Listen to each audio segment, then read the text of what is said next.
1402-ci Hicrət gün ilinin bayram ayının 12-sidir. Bu gün biz Azərbaycanın batısında, Maçıda, Sulduzda, Urmuda və çoxlu öncələrdən uduzduğumuz şəhərlərdə torpaqlarımızı uduzduq. Bilmirəm, Xoyda, Salmasda, Qoşaçayda, Tikan-Təpədə, Sayınqalada, hətta Təbrizdə, Ərdəbildə, Zəncanda haçan uduzacağıq. Ancaq hələlik saydığım şəhərlərdə biz uduzduq. Nədən? Buna görə ki, birliyimiz yox idi. Buna görə ki, güclü mediamız yox idi. Buna görə ki, başaranmadıq kürdülər kimi milləti öz milli çıxarlarımız, maraqlarımız, qazancılarımız çevrəsində birləşdirək. Buna görə ki, türklər, kürdülər qədər milli düşüncəyə yiyyət deyirlər və özlərini türk yox, Azəri, İrani, cahanvətən, komünist, solcu, sağçı, dinçi, islah tələb adlandırmağa fəxr edirlər. Onların baxışında hamı yaxçıdır türkdən başqa. Onları öz kimliklərinə və türklüklərinə qarşı doldurublar. Hər halda biz uduzduq. Bilmirəm nə qədər doğru qonulara toxanmışam. Siz gələcəkdə yaşayan türklər indi daha yaxşı yargılaya bilərsiniz. Bilmirəm bu yazını oxuduğunuzda nə durumdasınız. Xoy, Mərənd, Təbriz, Ərdəbil, Zəncan, Qəzvin, Həmədan türklərin əlindədirmi? Yoxsa Urmu kimi onları da uduzmuşuq?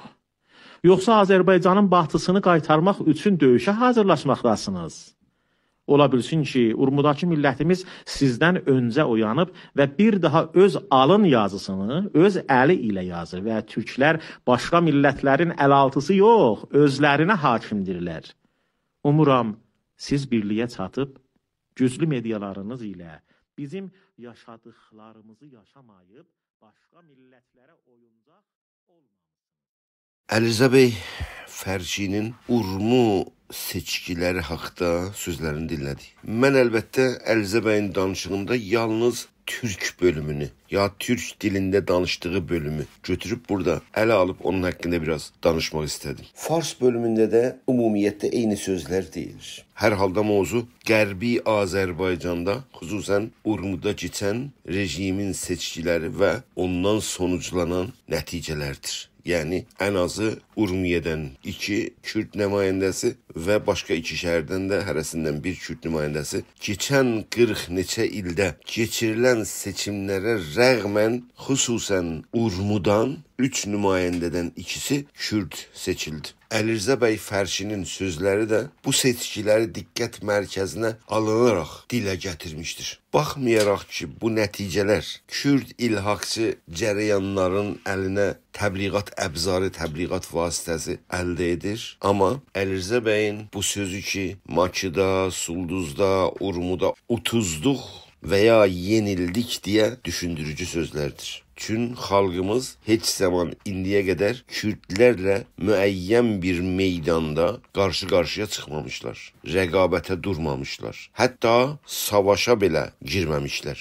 Əlirzə bəyin adın çəkdiyi yenilmə sahəsi İran İslam Cumhuriyyətinin seçki sandıqlarıdır. Hesabı və kitabı olmayan seçkilərdir. Keçən yüzildə tarixin bir güşəsində 1324-cü ildə türklər Kürdlərlə Qərbi Azərbaycanda işbirliyi aparmışlar. Kürdlərin haqq qazansın deyə Qərbi Azərbaycanın Mahabat şəhrində onlara hakimiyyət qursunlar deyə şərait yaratmışlar. Amma Əlirzə bəyin əsli sözü, genel mesajı bu qısa danışıqda başqa şeydir.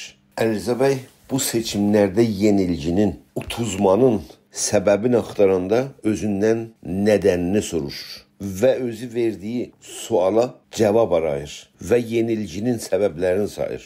Birliyimiz yoxudur deyir. Güclü medialarımızın olmamasından şikayət edir və sonunda əsas yerə barmaq qoyur. Türk xalqı, Kürd xalqı ilə qiyasda milli kimliyinə iyə durmur, sahib çıxmır deyə ələ alır. Və hətta güya zamanlar geçmiş və Əlirzə bəyin və ya Əlirzə bəylərin əsri ötmüş, keçmiş deyə Əlirzə bəy yenədən dönüb uzun zaman keçdiyindən sonra sorur, indi durum nədir? Qərbi Azərbaycanın, şəhərlərin 30-luq deyə indi Təbriz, Mərənd, Ərdəbil, Zəncan, Mərağa türklərin əlindəmi, yoxsa bu şəhərlərdə başqalarının əlinə keçib deyə sual verib düşündürür. Tarixən baxdığımızda Ərzə bəyin sözündə bir həqiqət yatır. İran siyasi coğrafiyasında çox geniş, güclü imperatorluq quran bir xalq bugün hakimiyyətini itirmiş. 100 ildən bəridir bir əzilmiş xalqa çevrilmiş. Urmu şəhrinin seçkilərində ən azı türk nümayəndələr deyil, Kürt nümayəndələr seçilmiş. Bu tarixə baxdığımızdan, bu pəncərədən xalqımızın tarixini gördüyümüzdə daima yenilgədən söz getmirmi? Geri oturmadan söz getmirmi? Toprağı itirmədən söz getmirmi? Bunda bir həqiqət var. Yenilmiş bir xalqıq. Amma bundan belə də yenildiklərimizi bildiyimizdə, 30-luqlarımızı bildiyimizdə yenə də yenilməyə məhkum qalacağıq mı? Yenə də elimizi, obamızı, yurdumuzu, toprağımızı qorumaqda başarısız olacağıq mı?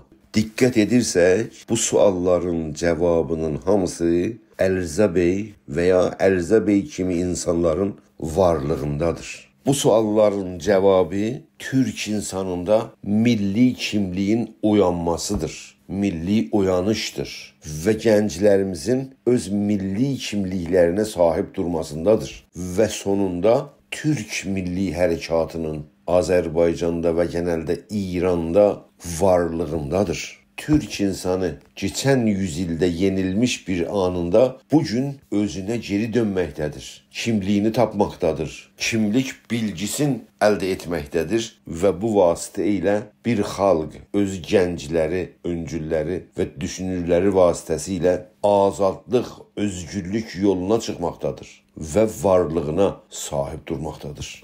Amma bu xalq həqiqətən gec oyanmışdır. En azı 200 yıl zaman itirmiştir. Ama 30 neçə il bundan önce 1991-ci ildə İran siyasi coğrafiyasında Türklerin Türklüğü ve milli kimliği çiçəklənməyə başlanmaqdadır. Ama bilməliyik ki bu süreç tamamlanmamıştır diye xalqımız, Türk xalqı Azərbaycanda ve ümumiyyətlə İranın her bir guşəsində yaşayırsa milli kimliyinə lazımi bilinci tapmamıştır. Eğerse bugün Urmuda veya her bir yerde yenilme söz konusuysa necə Ərzə bəy də işaret edir, xalqımızın milli bilinci olmamasındandır. Acaba bilmeyen bir insanı suçlamak olur mu? Bilmeyen bir insandan bir aksiya veya bir reaksiya gözlemek olur mu? Elə buna göre de tarihin her bir yerinde yenilgiye uğramışsaksa düşmenin veya başkalarının güçlülüğü yok, xalqımızın güçsüzlüğünden, xalqımızın bilinçsizliğinden qaynaklanan bir yenilgedir. Bu sorunun da cevabı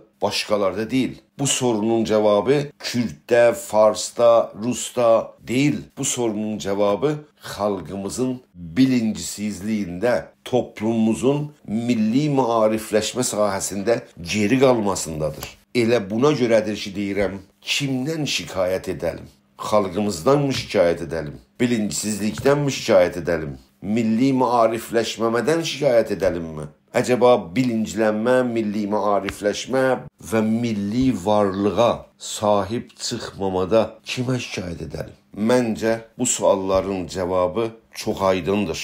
Sanıq səndəliyəsində, yəni ittiham səndəliyəsində oturan və bu şəraitə məsul olan insanlarımız milli kimliğini tanıyan aydınlarımızdır. Milli kimliğini tanıyan yazarlarımızdır, düşünürlərimizdir. Milli kimliğini tanıyan siyasi aktivistlərimizdir, sənətçilərimizdir, ədəbiyyatçılarımızdır, şairlərimizdir, bilənlərimizdir, bilinci olanlarımızdır. Media sahiblərimizdir, mədəni və siyasi təşkilatlarımızdır. Milli bilinci olan her bir birey, her bir şəxs o sanıq səndəliyəsində veya ittiham səndəliyəsində oturandır. Ne için? Çün adın çəkdiyim insanlar, qruplar bilinci sahibidirlər və bilinci olmayan kəsimə toplumda onlar bilinci ulaşdırmalıdırlar.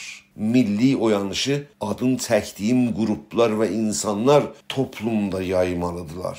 Adın çəkdiyim kəsimlər daşınıb, düşünüb, incəliyib və dəqiqcə necə milli maarifləşməni topluma yaya bilərik deyə düşünüb daşınmalıdırlar. Yolları tapmalıdırlar, incəliklərin bilməlidirlər. Xalqımızla ilişki qurmaq üçün dil bulmalıdırlar. Düzgün, demokratik, mədəni bir dil bulmalıdırlar. Və türk toplumunu bu mürəkkəb bir şəraitdə mürəkkəb bir bilinclə milli kimliyinə ağah etməlidirlər. Bu iş, yəni toplumu milli maarifləşməyə uğratma, sadə bir yolla, sadə bir dillə, sadə bir eyləmlə, mekaniki bir baxışla, radikal bir görüşlə və ya intiqam duygusuyla və ya şiddətli bir eyləmlə nəticəyə varmaz. Bu işdə mürəkkəb olmaq lazım. İnterseksional düşünmək lazım. Çeşitliliklə ortama qatılmaq lazım. Hər kəs öz işini görmək lazım. Bu sənətçi, bu ədəbiyyatçı, bu siyasətçi, bu fəlsəfəci, bu sinemacı, bu mediacı, bu sosialisti, bu nasionalisti, bu liberali, bu dincisi hər kəs öz sahəsində milli bilinci yaymağa mükəlləfdir. Bu kəsimlər yalnız mekaniki formada deyil, organik formada birbiri ilə əlaqədə birbiri ilə çalışmalıdır. Mümkün qədər iç təzadları zəif və dış təzadların güclənmə halında bu fəaliyyəti yürütmək lazımdır. Belə gedirsə, Əlizə bəy Fərşi əsrlər sonra Azərbaycana geri dönüb nigerançılığını gidərməkdən ötürü soru verirsə, cavabların hamısı olumlu və sevindirici olacaqdır.